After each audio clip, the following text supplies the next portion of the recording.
entrega de la reflexión de la mañana, los que no llegaron tan temprano. Lo que se habló es de importancia porque tiene que ver con la palabra del día de hoy. Y para comenzar, por supuesto, abra su Biblia, ya sabe en qué libro estamos, espero que lo recuerde. ¿En qué evangelio o qué libro de la Biblia estamos? ¿Cuál? No escucho. Mateo, muy bien. Estamos en el capítulo 19, un gran capítulo. Las últimas semanas estuvimos hablando del matrimonio, de la soltería. Creo que cada matrimonio y cada vida de soltero recibió una porción especial de Dios para sus vidas. Y hoy día vamos a dejar un poco de lado ese tema para que no tenga temor. No piense que algo de eso vamos a hablar hoy. Porque vamos a pasar a los siguientes 3 versículos que cuando uno los mira, y eso me pasó al preparar el tema, como que cuesta encontrarle un sentido. Pareciera que el texto estuviera ahí básicamente para dar paso a otro tema. Pero en sí mismo, siempre toda la palabra de Dios tiene mucho de qué encontrar, mucha riqueza, aunque sea un versículo, aunque sea 2. Hoy día vamos a leer 3 versículos. Y lo que vamos a ver es relacionado, o lo vamos a relacionar con el evangelismo, un tema que no hablamos tanto. Un tema que a veces la gente tiene una idea un poco diferente de lo que es el evangelismo. El evangelismo, en definición, es proclamar el evangelio a toda criatura como se nos pidió, como el mismo Cristo lo dice en Marcos 16, proclamar el evangelio ¿para qué? Con miras a que las personas a las que les compartimos se conviertan al Señor, se conviertan al cristianismo. Ese es nuestro objetivo. Y vamos a hablar a través de estos 3 versículos que vamos a leer algunos principios que salen ahí para aplicarlo, porque las iglesias hoy día, yo diría en Chile, en Latinoamérica, piensan en el evangelismo como un evento, como una especie de puesta en escena, o en un momento especial del año donde se hace una preparación, una presentación en un lugar público, generalmente en plazas, en teatros, en lugares concurridos donde hay música, donde se atrae con cierta entretención a los oyentes y se les comparte, por supuesto, el evangelio dentro de esa actividad. Y a veces existe esa idea de que es para algunos dentro de la iglesia que están llamados a evangelizar, y vamos a ver que realmente todos necesitamos entender que el evangelismo es algo que de todo discípulo de Cristo debe ser hecho. Existe también en la Biblia un concepto del don de evangelismo, y muchos también esperan que uno tenga ese llamado particular para evangelizar. Y hay muchas cosas equivocadas que vamos a hoy día a tratar de aclarar, porque el tema es abundante, es grande, pero por lo menos en estos 3 versículos les vamos a dar ese énfasis para no equivocarnos, por lo menos en nuestro evangelismo acá en esta iglesia. Y hay un predicador del siglo pasado, Leonard Ravenhill, que tiene una frase bastante incendiaria con respecto al evangelismo. Él dice algo así con respecto a los métodos que la iglesia moderna tiene para evangelizar. Dice que la lápida de la iglesia moderna, a ser leída, una lápida es cuando alguien está muerto, va a decir, fueron entretenidos tanto que eso les causó la muerte. Y vamos a tratar de entender al final, volver a este mismo concepto, a este mismo lema que él describe del problema que tiene la iglesia al hacer el evangelismo equivocadamente. Y creo que el Señor nos tiene que guiar porque este tema, insisto, es de importancia. Si queremos crecer como iglesia, si queremos atraer a muchos acá en Illapel, piense, por supuesto, en su familia, en sus seres queridos, tenemos que tener claro lo que muestra al menos este pasaje con respecto a venir a Cristo, acercarnos a Él y ayudar a otros a que vengan a Él. Así que vamos a leer juntos Mateo capítulo 19, versículos 13, 14 y 15 nada más. 13, 14 y 15. Tiene su Biblia ahí o en la presentación creo que tenemos también los versículos para que los leamos juntos. Y póngase de pie para que despierte un poquito, se sacuda ahí de dolor de espalda, dolor de estar sentado, no. Y leamos juntos en voz alta los 3 versículos y oremos después. Dice entonces Mateo capítulo 19, versículos 13 al 15. Entonces le fueron presentados unos niños para que pusiese las manos sobre ellos y orase. Y los discípulos les reprendieron. Pero Jesús dijo: dejad a los niños venir a mí, y no se lo impidáis, porque de los tales es el reino de los cielos. Y habiendo puesto sobre ellos las manos, se fue de allí. Amén. Oremos un momento por estos versículos. Señor, te damos gracias por este día, por estar reunidos como congregación local acá en Illapel, en esta calle, Señor, en este lugar que tú nos has puesto para bendecir tu nombre, para agradecer todas tus bondades, Señor, a través de la alabanza, a través de lo que hacemos, Señor. Y queremos pedirte que una vez más, Señor, así como lo leía nuestro hermano Mel en la mañana en Isaías, con un carbón encendido, Señor, tú limpies mis labios una vez más, Señor, para poder entregar tu palabra, para poder llegar a los que necesitan oír, Señor, sobre estos aspectos, cómo llegar a ti, cómo ayudar a otros, Señor, a acercarse a tu persona. Bendice tu palabra y que siempre nos traiga reflexión, siempre nos traiga corrección, siempre nos traiga exhortación para que podamos hacer tu voluntad en medio de este Illapel al cual amamos y al cual, Señor, en el cual vivimos también. Te lo pido en el nombre de Jesús. Amén. Puede tomar asiento.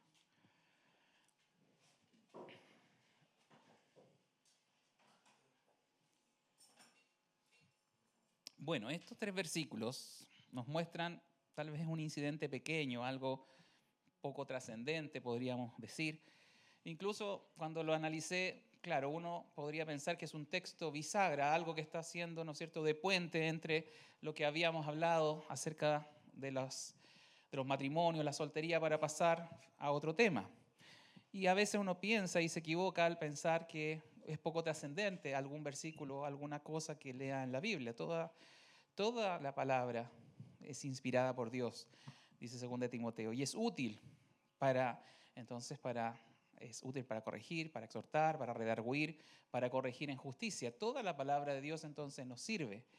Y este texto en realidad tiene importancia, es un texto muy ilustrativo si lo vemos de manera conjunta, de manera global, de que nos muestra específicamente las características de Cristo, cómo Cristo era en su relación con los más desposeídos. Usted me va a decir, pero está hablando de niños, que efectivamente el tema de los niños, como si es que no se acuerda, se lo voy a recordar, lo hablamos en el primer domingo de este año. A lo mejor ni siquiera estaba aquí, estaba de vacaciones, pero el primer domingo del año hablamos acerca de los niños, que en otro pasaje, en Mateo 18, un poquito antes, con respecto al tema de cómo eran considerados los niños y la importancia que Jesús le otorgó a los niños, de ser como niños para poder entrar al reino. Y explicamos profundamente esos conceptos, el tema de la humildad, el tema de la credulidad, el tema de la inocencia que a veces Dios nos pide para poder entrar a su reino. No vamos a volver sobre eso, pero tenemos que recordar que efectivamente en ese tiempo los niños, diferente a lo que es actualmente, los niños eran vistos realmente de una manera muy despreciable, como poca cosa. Los niños en el Imperio Romano, como también recordamos en esa prédica, eran vistos como una cosa. Nos parece ahora aberrante pensar así por todo lo hoy día que la sociedad levanta, ¿no es cierto? Y hay derechos para los niños, pero ellos no eran sujetos de derechos en ese entonces. Usted recordará que en el Imperio Romano estaba el pater familias o el padre de familia, que era el que tenía el poder otorgado por el imperio para efectivamente hacer lo que quiera con las personas que estaban a su amparo, es decir, con la esposa, con los hijos, con los esclavos que vivían en su casa, de tal manera que un niño, cuando era pequeño, si le parecía al padre de familia venderlo como esclavo, tanto si lo ve enfermo, dejarlo morir en la acera, en la calle, eso era perfectamente posible. Los niños realmente no valían mucho. En la medida que crecían, y ojalá no se murieran, porque usted sabe, había muchas enfermedades en ese entonces que hoy día son tratadas fácilmente con antibióticos. Pero en ese entonces una enfermedad, un resfrío, se podía convertir en una neumonía y muchos niños no llegaban a la edad adulta. De manera que los niños efectivamente eran una población muy vulnerable, muy en riesgo, y que de hecho por eso no se les valoraba, porque hasta que no llegaran a una edad productiva, de ser adultos y trabajar, no tenían ninguna oportunidad o derecho o lugar dentro del Imperio Romano. Y en la lectura, bueno, lo primero que nos dice es que traían niños a Cristo. No nos dice efectivamente quiénes eran los que traían a los niños a Jesús. Pero uno podría pensar que lo más probable eran familiares cercanos, papá, mamá, que conociendo a Jesús, sabiendo ya a esta altura del Evangelio, se nos muestra un Jesús muy conocido, con mucha gente que le seguía. Había hecho Jesús muchos milagros a través de sus manos en algunos casos. Recordará, por ejemplo, el ciego de nacimiento que Jesús hace un lodo con saliva y le pone ese lodo en las manos, sus manos, y eso era un concepto que también había en la cultura judía de poder traspasar bendición. Por eso que venían con los niños, tal vez papá, mamá, donde querían que Jesús pusiera sus manos, tocar a los niños y orar por ellos o bendecirles de alguna manera, porque era una manera de traspasar bendición. O también se usaba en la usanza judía para traspasar autoridad. Recordemos, por ejemplo, el episodio donde Moisés, luego de dejar ya su lugar, se lo traspasa a Josué a través de la imposición de manos. Así también vemos en Hechos como cuando Pablo y Bernabé iban a ser separados para un viaje misionero, también la iglesia impone sus manos como respaldo, como autoridad. Entonces servía la imposición de manos para bendecir, para trasladar, entre comillas, la autoridad o la bendición a otros.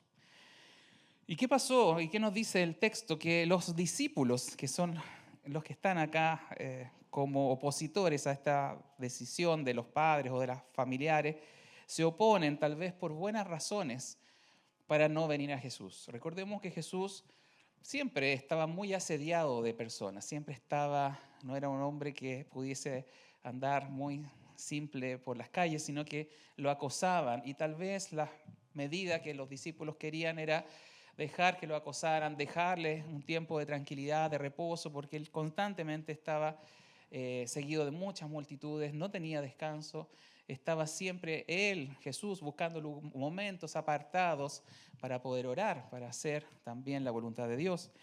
Y tal vez en esa medida los discípulos querían proteger a su maestro, querían de alguna manera evitar una distracción con unos niños que para ellos, para los discípulos, no tenían relevancia, no eran importantes. Pero aquí vemos a Jesús nuevamente poniendo el tema, insisto, de los niños de manera relevante.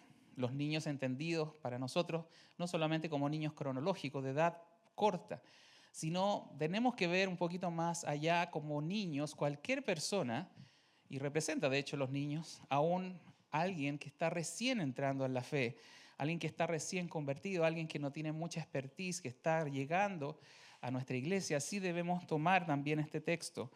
Y habla Jesús, ¿no es cierto?, con su cercanía, deja que se acerquen a Él, no pide que no le impidan que ellos se acerquen, muy diferente a como eran tal vez algunos líderes religiosos de la época o en cualquier época, personas que se sienten especiales, a veces no deja que interactuar con personas de menos importancia. Pero Jesús es todo lo contrario, reprende a sus discípulos y permite que se acerquen a Él. Y finalmente en el versículo 15 Jesús no sale de ese lugar o de ese momento que es relatado hasta que Él mismo, ¿no es cierto?, bendice a los niños y nos recuerda el concepto de que de los tales es el reino de los cielos. Ahora, como insisto, el tema de los niños no solamente hay que verlo como niños en edad cronológica, sino entendiendo que un niño también es una representación apropiada de alguien nuevo en la fe, alguien que está recién iniciándose.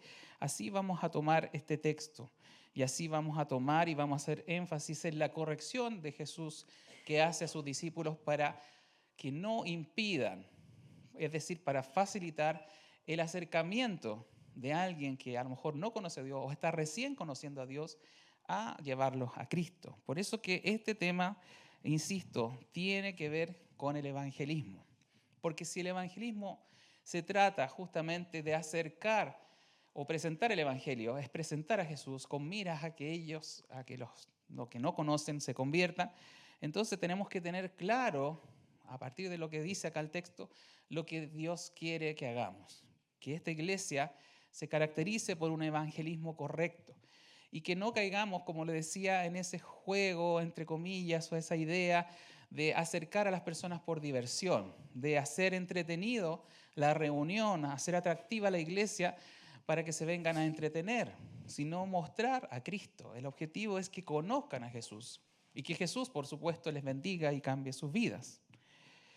Por lo tanto, veamos un poco qué es lo que pasa con este problema que se daba acá. ¿Por qué de alguna manera nosotros a veces sin quererlo hacemos lo mismo?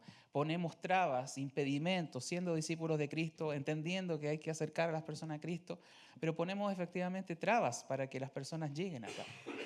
Porque la primera manera en que hacemos cierta oposición al deseo de Cristo de bendecir a las personas, de llegar a ellos, es, y se da, y espero que nunca se dé acá, es a través de nuestra manera de ver a las personas. Me refiero efectivamente a cómo usted evalúa a la gente al ingresar al lugar. Usted sabe del dicho, bien vestido, bien recibido, ¿no es cierto? ¿Qué quiere decir eso? Que muchas veces nosotros apreciamos a las personas de acuerdo a su externalidad, a cómo vienen vestidos, si vienen bien arreglados, y somos fáciles para hacer prejuicios de las personas. Si alguien viene, ¿no es cierto?, de manera descuidada o como se da en otras partes, que usan tatuaje, que usan ropa, que decimos no es tan apropiada para el lugar, hay lugares, y espero por eso digo que nunca acá hagamos esa calificación, que nunca menospreciemos a cualquier persona por cómo viene vestida, cómo se nos presenta, cómo creemos que él está por dentro, porque fallamos en esa calificación. Realmente es un error pensar que el que viene correctamente vestido, el que viene muy limpiecito, es porque realmente tiene el verdadero interés, el genuino interés por Cristo. Porque Cristo efectivamente no fue así, no discriminó a nadie. Nos enseñó todo lo contrario, que cada persona, y acá está el caso específicamente con respecto a los niños, que no los apartaran de Él, sino que no lo impidieran los discípulos, sino que los acercaran, que dejaran que los niños vinieran a Él. Por lo tanto, nosotros no podemos creernos más que Dios en el sentido de nosotros decir, no, este conviene que venga a la iglesia, este es el adecuado, este es el buen candidato para que conozca a Dios. No podemos hacer esas distinciones. Dios no hace acepción de personas, eso lo dice muchas veces la Biblia.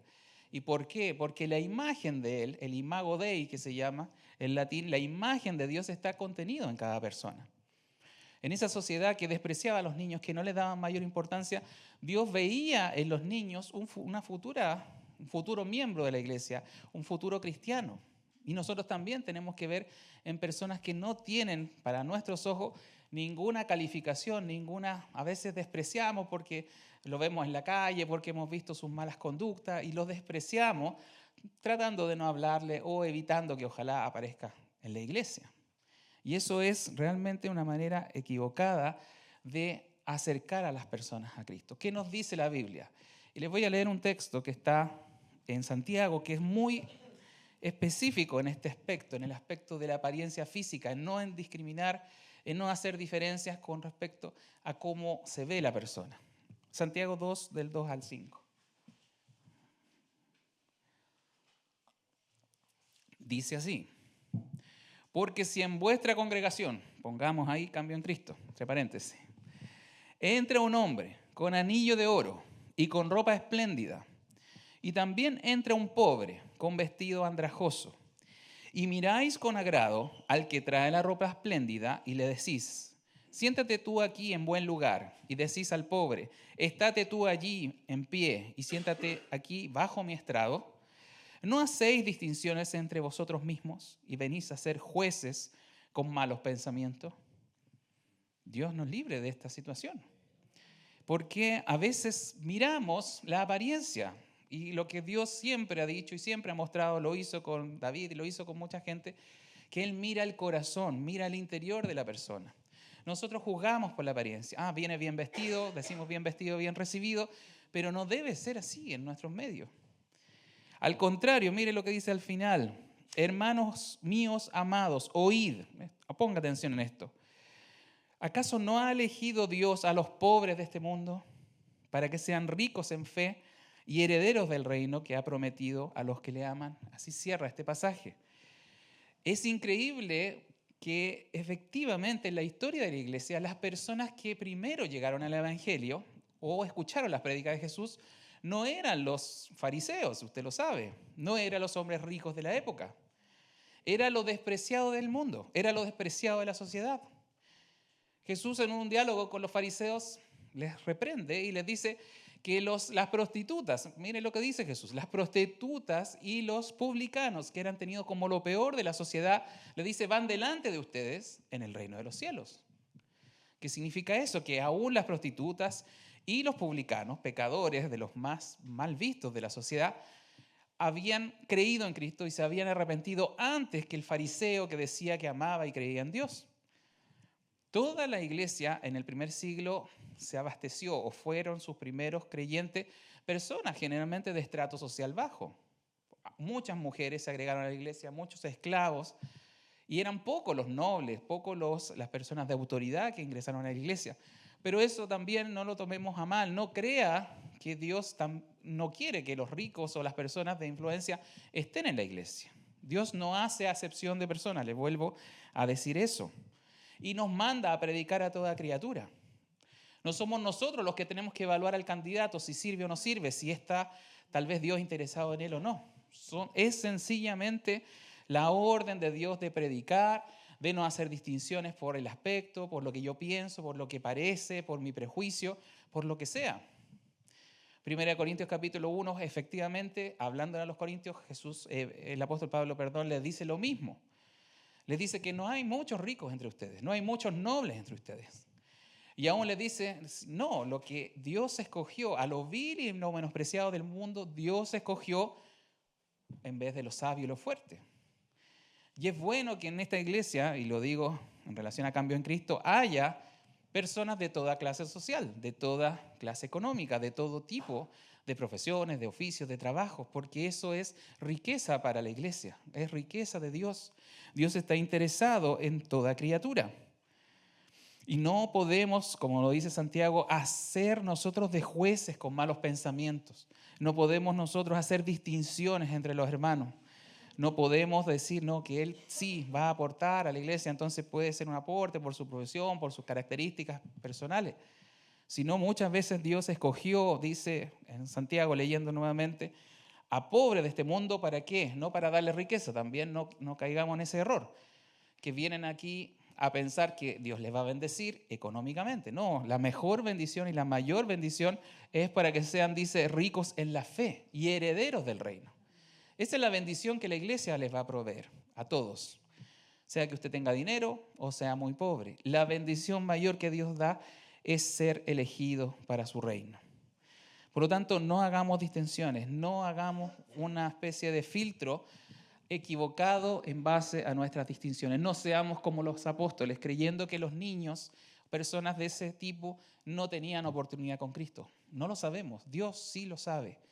Y nosotros tenemos que operar haciendo su voluntad, es decir, predicando a toda criatura. Ahora bien, si las personas ya llegan a este lugar, o si usted está en un diálogo con un compañero de trabajo, con una persona querida, a lo mejor familiar, que usted le quiere hablar de su fe, ¿cómo podemos hacerlo? ¿Cómo vamos a favorecer y no impedir que Cristo llegue a su vida? Esa es una pregunta que tiene mucho que ver con el contenido de cómo evangelizamos, la forma correcta de evangelizar. Y aquí le quiero dar algunas ideas que vienen de la palabra, por supuesto, no son ideas mías. Pero lo que habitualmente la gente hace equivocadamente es mostrarse mucho ellos, mucho la persona. Tratamos a veces de contar nuestra historia personal, nuestro testimonio. Decimos, sí, es que el Señor me hizo así, así. Yo llegué a la iglesia y sentí esto. Yo escuché un cántico y me llenó. Y hay cosas que son muy válidas para la persona, pero a veces no sirven para que usted convenza a otros o le presente el Evangelio. Lo que Dios nos pide no es que nosotros contemos de nosotros, que nosotros no nos pongamos ejemplo de nadie. Otro a veces error que cometemos. Lamentablemente, ¿por qué? Porque el caso de uno no es igual que el del otro. Lo que usted haya vivido con Cristo no tiene por qué replicarse en la otra persona. Y de hecho tampoco somos ejemplo de nada, si usted lo quiere ver así, no somos ejemplo de nada. Hemos cometido muchos errores, y más que a lo mejor que otros que pretendemos que vengan al Evangelio. No usemos esa fórmula, porque Cristo no lo usaba. Él nunca se ponía como ejemplo de moral a los fariseos, ¿Qué es lo que hacía Cristo y cuál es la fórmula bíblica para evangelizar correctamente? Y créame que Jesús la hacía constantemente. ¿A dónde llevaba toda controversia? ¿A dónde él, cuando tenía disputas, incluso con el mismo Satanás? ¿Qué es lo que hizo Jesús? ¿Con qué discutió? ¿En base a qué? ¿A su opinión? ¿A su expertise? ¿A su santidad? Aunque Jesús era santo, aunque Jesús era el más experimentado en los temas cristianos, en los temas de Dios. ¿A dónde llevó toda controversia? ¿A dónde? A la palabra, a la ley. Esas son nuestras principales herramientas para compartir el Evangelio. De hecho, vamos a leer unos versículos más adelante la historia del joven rico. No me quiero adelantar demasiado ni hacer spoiler, pero había un hombre, un joven rico que quería y fue donde Cristo a decirle: Maestro bueno, ¿qué debo hacer para ganarme la vida eterna? Entonces él iba con cierta soberbia como para probar a Jesús. Bueno, Jesús le dijo: bueno, ¿sabes los mandamientos? Ahí están los mandamientos, ahí está la ley. Está escrita la ley. ¿Qué es lo que lees? También a unos fariseos de la misma manera, cuando le preguntaron cuál es el gran mandamiento, bueno, ¿qué dice la ley? Jesús los llevaba a la ley, los lleva a la palabra, lleva constantemente, y tenemos que aprender de él, de que cualquier persona que incluso venga con un grado de soberbia o de creerse las cosas, llévelo a la Biblia, llévelo a la ley. ¿Por qué? Porque es la única manera para que la persona se sienta un pecador. No es por su ejemplo, no es por su comparación, insisto en eso. No es por su testimonio que lo va a convencer o no, sino que la palabra en sí mismo tiene el poder para cambiar la vida de las personas. Entonces tenemos que mostrarle la ley. De hecho, Gálatas 4:23 dice que la ley ha venido a ser nuestro ayo, una palabra que no ocupamos casi nunca, ayo, sin H. A-Y-O, ayo. ¿Qué significa? Es un tutor o es un guía. Entonces dice que la ley ha venido a ser un ayo para llevarnos a Cristo. Lo que va realmente a hacer descubrir su condición es la palabra, es la mirada de Dios. Entonces cuando usted está presentando el Evangelio a algún familiar, a algún conocido, muéstrele la Biblia. Si usted sabe que está en pecado, no diga, que tú estás pecado y no lo apunte ni lo manda al infierno, que hace mucha gente eso. Muéstrele lo que la Biblia dice y que él lea por sus propios ojitos lo que le parece a Dios su condición o su pecado. Es el ejercicio que Jesús hace constantemente de llevarle al pecador a enfrentar como un espejo la ley de Dios, para encontrarse con su realidad, para decir sí, estamos equivocados y llevarlo a la corrección. Recuerde que la ley de Jehová, Salmo 19:7, la ley de Jehová es perfecta. ¿En qué es perfecta? En que convierte el alma, en que lo hace reconocer sus características que nadie más puede llegar a ver. La ley de Jehová es perfecta, que convierte el alma. Y debemos usarlo si estamos interesados, y eso creo que es muy real, que nosotros queramos que nuestra familia, nuestros hijos, nuestros seres más cercanos se conviertan al Señor. No lo haga a través de la discusión, esa discusión sobre religión. De hecho, dice la gente, no discuta de política ni de religión en la mesa. Y es cierto, no siga esa estrategia, sino que llévelos a Dios, a mostrarles su palabra, para que eso los transforme. Otro elemento, si queremos no ser como los apóstoles, impidiendo que los niños lleguen a Él, alguien nuevo espiritualmente hablando llegue, es algo fundamental que también debemos practicar, que es el ejemplo. El ejemplo de nuestra vida, pero no para enrostrárselo en la cara, sino en que usted muestre el cambio de vida a través de Cristo. Usted no va a conseguir, sobre todo en los más cercanos, se lo digo porque todos tenemos hijos, y los hijos son los primeros en observar a los padres y cuestionarlos. Usted no va a lograr nada con su familia más cercana, que lo conoce profundamente, si no es usted el que da el ejemplo en cambio. No para, insisto, para refregárselo y para ponerlo ahí, sino porque Dios nos pide que así seamos. Ejemplo y luz y sal de la tierra, luz del mundo. Incluso el mismo Cristo, una de las razones por qué vino a la tierra, dentro de todas las cosas que Él hizo, vino para darnos un ejemplo, para mostrarnos un hombre santo y perfecto a la luz de la Biblia.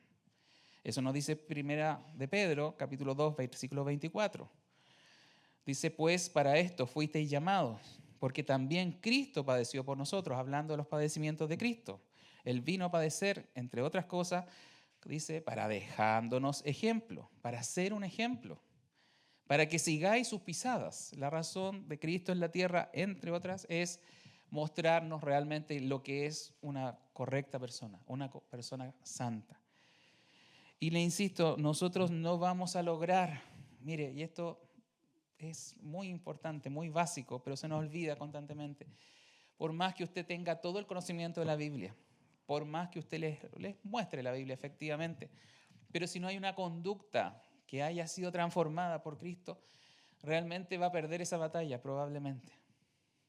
La iglesia está desprestigiada por eso, por causa de las malas actitudes, las malas cosas que hacemos. Y la gente no nos cree, no cree en el Evangelio, no cree en el cristianismo, no cree en la Iglesia Católica y en toda la iglesia. ¿Por qué? Porque se han visto cosas pecaminosas y horrendas y que nosotros no queremos acá hacer. Y necesitamos que cada uno tome esta responsabilidad personalmente. Diga, no puedo tener un comportamiento acá en la iglesia, aquí todos somos santos, somos lindos, todos somos santos, pero usted en la semana, ¿cómo es? ¿Cómo es en su casa? ¿Es un buen padre? ¿Es una buena madre? ¿Es un buen hijo?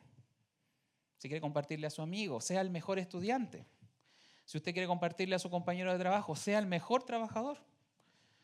El que no tiene tacha, el que no es retado, el que hace bien las cosas. Necesitamos entender que así nos pide Cristo en Mateo 5:16, eso lo leímos en el Sermón del Monte. Dice Jesús, así alumbre vuestra luz delante de los hombres, la luz que usted está dando, el ejemplo de su vida cambiada. Así alumbre vuestra luz delante de los hombres para que vean vuestras buenas obras. Y esas buenas obras, como lo veíamos el martes, no es tanto que usted ayude a cruzar a la vecina a la calle, ni que, ¿no es cierto?, dé una caridad en la iglesia. Las buenas obras es que usted tenga un comportamiento santo, no pecaminoso. Esas son las buenas obras que Dios quiere que se vean y glorifiquen a vuestro Padre que está en los cielos. Que la gente se acerque a Cristo porque vea cambios. Yo sé que a veces ven los cambios, pero a veces hay ciertos traspiés que nosotros tenemos y todos los tenemos, por supuesto. Y ahí la gente nos dice, no eres cristiano, es que no eres así, que no vaya a la iglesia. Yo sé que se sufre con esas declaraciones que le pueden enrostrar, pero corrijamos lo más posible nuestro caminar. Recuerde, como lo dijo un predicador, la gente no lee la Biblia, lee a los cristianos. Es decir, nos ven nuestra conducta. Y de esa manera van a tener el deseo de asistir, de conocer, de preguntarle. Pero si no hay concordancia, no hay coherencia, probablemente no. Bueno, lo tercero que nos muestra el texto, que nos muestra en la parte final del versículo 15, cuando dice, habiendo puesto sobre ellos las manos, se fue de allí. Mire, Cristo es el que tiene el mayor interés en los niños, en este caso, en los nuevos en la fe, en aquellos que están recién acercándose. Y Jesús no se va a mover de ese lugar, no se va a mover de acá, por decirlo de alguna manera, hasta que Él no los bendiga, hasta que Él no los toque, hasta que Él no llegue con su bendición. Él es el más interesado, entre comillas, en que usted evangelice, en que usted haga su parte. Y ya hablamos de nuestra parte bastante. Pero recuerde que el Señor hace lo que nosotros no podemos hacer. La conversión finalmente es el trabajo de Dios. Y eso también es importante tenerlo claro, porque a veces usted se desespera. Es que mi hijo todavía no cambia, es que mi familiar todavía no entiende. Yo tenía algunas discusiones con mi mamá cuando más chico, cuando vivía con ella, porque a veces se enojaba con algunas personas de la iglesia que decían, no, pero es que no entiende, yo le he dicho, yo le he mostrado la Biblia, bla, bla, bla. Mamá, tú no eres el Espíritu Santo.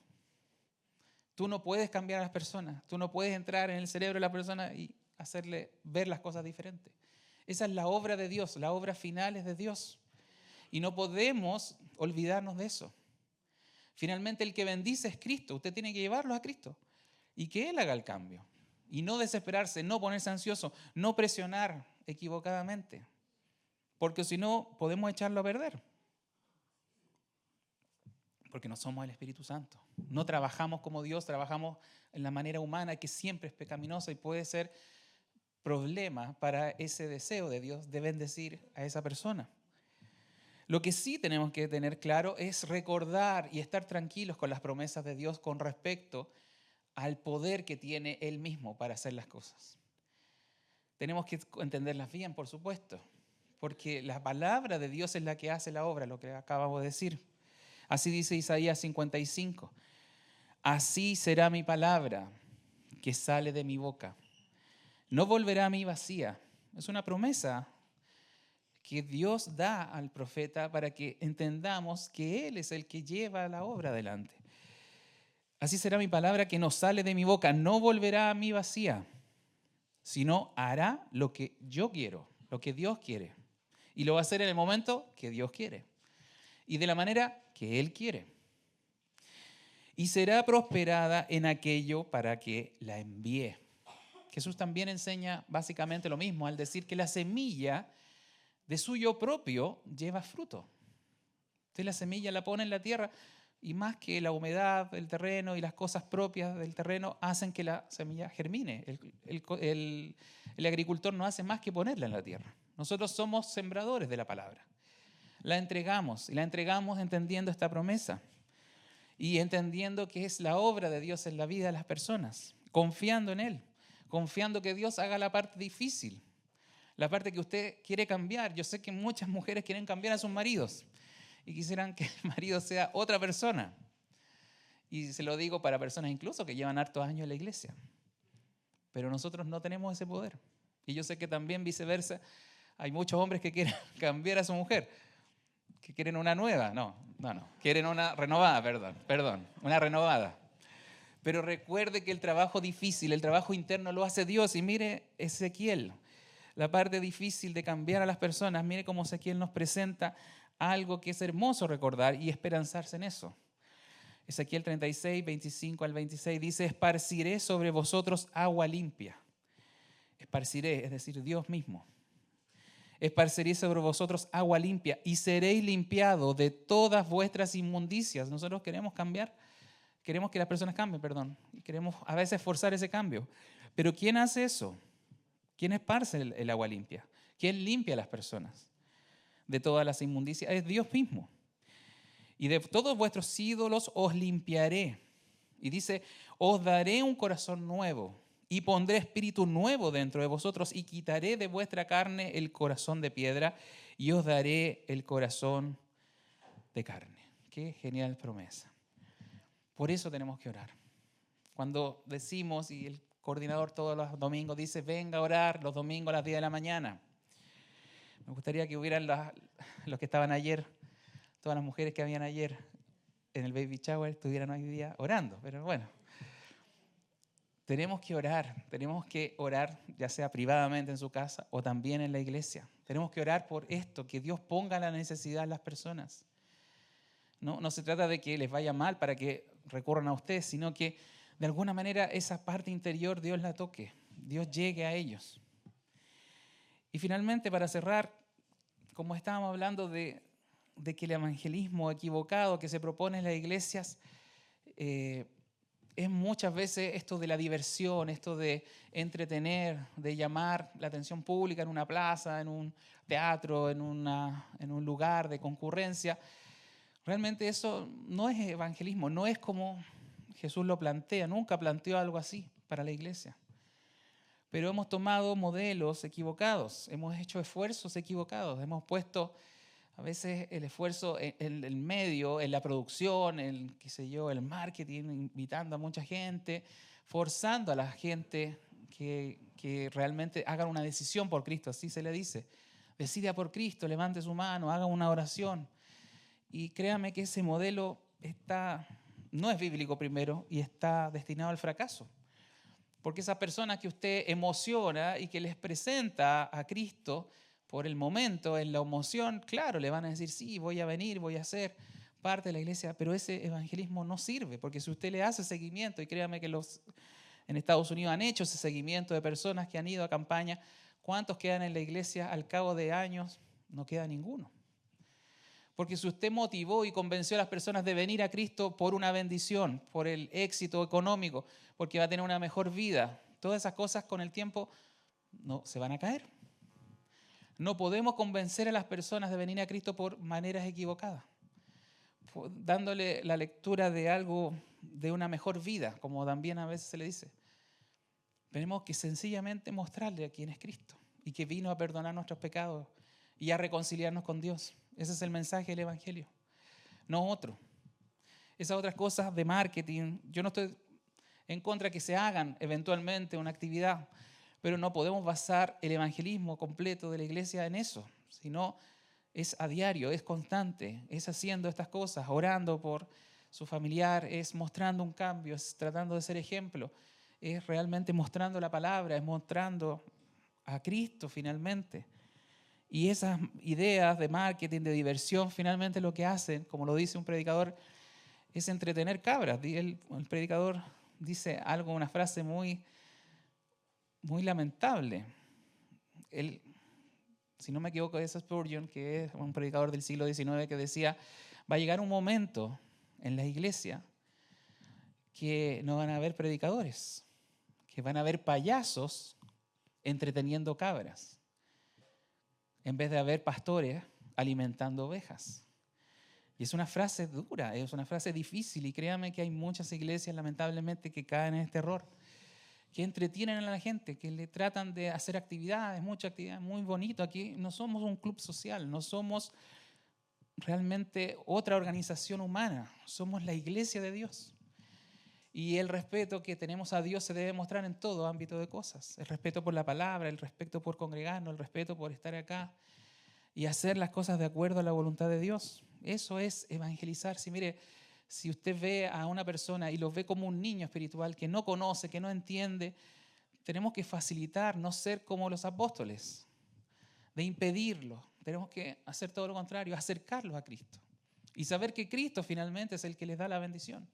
Cristo es finalmente el que va a dar la imposición de manos necesaria para transformar esa vida. Pero hay ciertas reglas, hay ciertas cosas que toda la palabra nos enseña para acercar a esas personas a Cristo.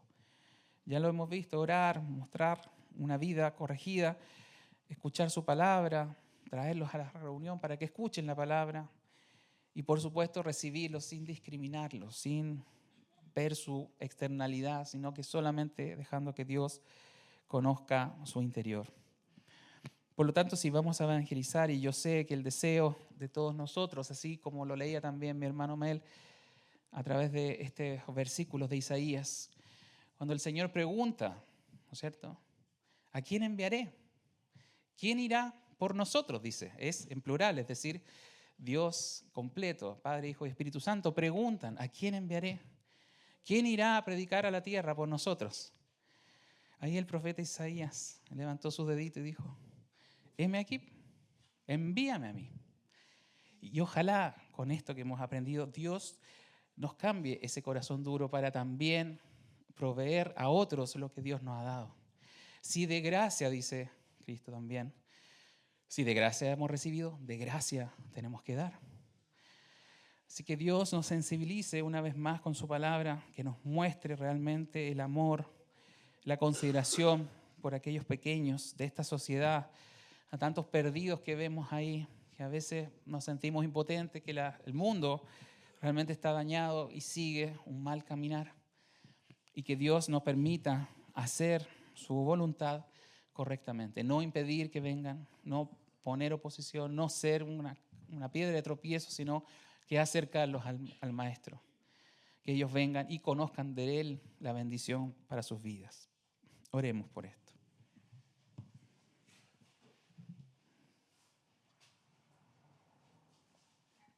Padre, te damos gracias por tu palabra. Una vez más, Señor, tú nos iluminas, tú nos muestras todo lo que tú deseas que hagamos nosotros. Señor, como discípulos tuyos, Señor, y reconociendo que a lo mejor hemos fallado muchas veces al tratar de que hermanos, que personas que no te conocen se acerquen a ti. Hemos hecho mal muchas veces, dañándolos incluso con nuestras malas palabras, malos ejemplos, Señor. Pero gracias a ti que tenemos esta bendición de reconocer esto, de ponernos a cuentas contigo una vez más y pedirte perdón, Señor, para no cometer los mismos errores que tus discípulos, Señor, cometieron, sino que permitir que aquellos que tengan necesidad, aquellos que son los más desposeídos porque no te conocen, vengan a ti, Señor. Ayúdanos, Señor, en esta labor, que sea constante en esta iglesia, que sea permanente, que podamos las oraciones volcarlas en relación a aquellos que no te conocen. Muchos de ellos son cercanos nuestros, son familiares, son personas que queremos, amigos, Señor, compañeros de trabajo. Y a veces, Señor, no pensamos que estamos entregando algo tan valioso como la vida eterna en nuestras palabras y presentándote a ti, Señor, como el Salvador del mundo y el Salvador de aquellos que lo necesitan. Y no le tomamos el peso, Señor, perdónanos por eso. Ayúdanos una vez más, Señor, a someternos a tu palabra, a entenderla y a hacer correcciones necesarias para que esto funcione de la manera que tú nos has indicado, Señor. Gracias por compartir esta mañana tu palabra y bendícela. Que llegue, Señor, a los oídos de todos aquellos que necesitan escucharla. Que tu palabra no vuelva a ti vacía, sino que haga lo que tú deseas, Señor, para la cual fue enviada. Te lo pido en el nombre de Jesús. Amén. Amén. Bien, vamos a